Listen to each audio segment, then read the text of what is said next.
Hi, and welcome to day 6 of your level 1 field work.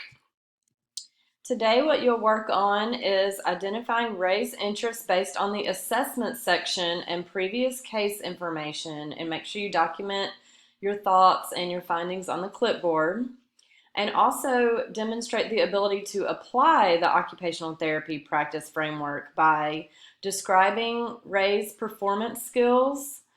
And you'll do that by completing the findings section on SimuCase and also identifying strengths and supports as well as his barriers to independence and functions based on the performance skills that you found when you did your assessment. And that will also be in the clipboard on the findings section. Today's activities are to complete the assessment and findings sections of the case of Ray on SimuCase.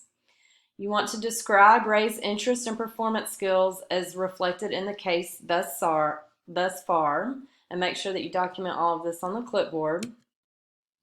The guiding questions that you want to think about as you're answering the different areas and writing on the clipboard are: what area of need would you want to assess to determine areas OT can address? And I'll just go ahead and give you a hint on this one. You're going to want to focus on the ADL/IADL area of need in SimuCase.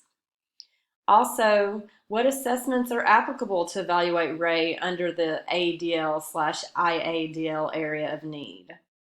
Then you want to complete the applicable assessments and take notes on the clipboard for each assessment performed.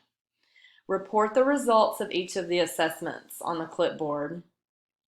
And think about what knowledge have you gained regarding Ray's areas of need, what are his interests, what are his strengths, what are his performance skills. Also, think about what nonverbal behaviors you observe that are important when you're addressing Ray's needs and when you're planning interventions. How do these nonverbal behaviors communicate to you things that he really needs to work on, or things that he'll need for socialization and to become more independent in society?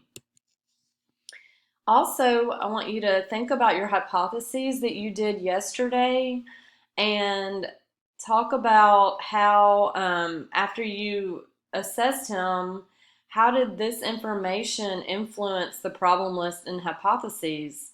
Did the hypotheses that you made yesterday change, or did they stay the same? And you want to elaborate on that in the clipboard. At the end of the day, scheduled with your fieldwork supervisor, you will answer questions in a round-robin fashion as you did yesterday. You'll be asked questions to explore your understanding of the assessment process as well as what your findings were for the assessment. So really use your critical thinking skills and think like a clinician when you're thinking about all these things today. Also, you'll be asked to discuss if your hypothesis changed based on information that was gained in the assessment.